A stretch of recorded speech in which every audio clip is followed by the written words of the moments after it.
Welcome to the news at 10. I'm Morgan Romero. Our top story tonight: recovery efforts are far from over in the Wapiti Fire burn scar. That fire torched 130,000 acres across Stanley and Grand Jean 2 summers ago. KTVB's Aspen Shumpert takes us to the Sawtooth National Forest, where agencies are asking for your input before deciding what happens next. Thousands of dead trees just like this one falling without warning. And where you'd expect new tree growth to happen, it just isn't. Land agencies are working to restore this land so the Sawtooth National Recreation Area has a different future.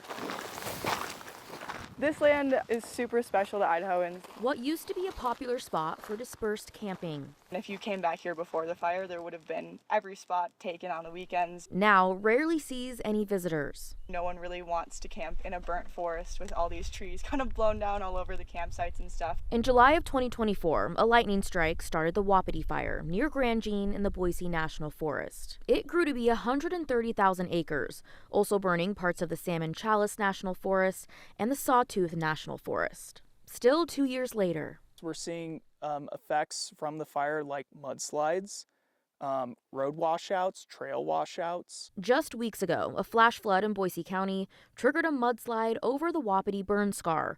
Over a dozen people had to be rescued, and it destroyed a Grand Jean campground and trailhead. Timber and Civic Culture Program Manager for the Sawtooth National Forest, Nelson Mills, says 90% of where the entire fire burned appears it will recover naturally. The agency is closely monitoring the rest, including the Sawtooth National Recreation Area near Elk Mountain. There's a lot of things we need to do to address the future. Through the Good Neighbor Authority program, the U.S. Forest Service and the Idaho Department of Lands are teaming up on restoration efforts. IDL Forester Lauren Steiniger says it's a project neither agency can tackle alone. It is all one forest in Idaho at the end of the day. Since the fire, the agencies have continued to remove roadside hazardous trees while collecting data on how the whole burned area is responding. Now they're seeking public feedback on next steps. This is as much their land as it is yours or mine, and we value what people have to say. In the orange areas, they'll remove dead hollowed trees that could fuel another fire, pose safety risk, or attract insect infestations. Getting rid of those will make sure that people can continue to come out here safely and not have that overhead hazard come down at a random time on them. The green areas are patches across the recreation area where trees are not growing and need replanting. I see elk tracks. So the animals are moving through here and eating, which is good.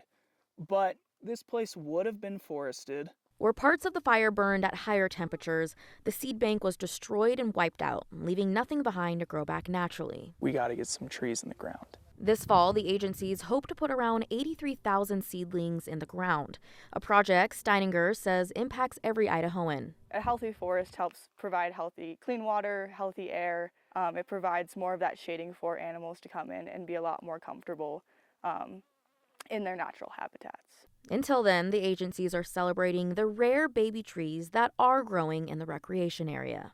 But this is our future right here.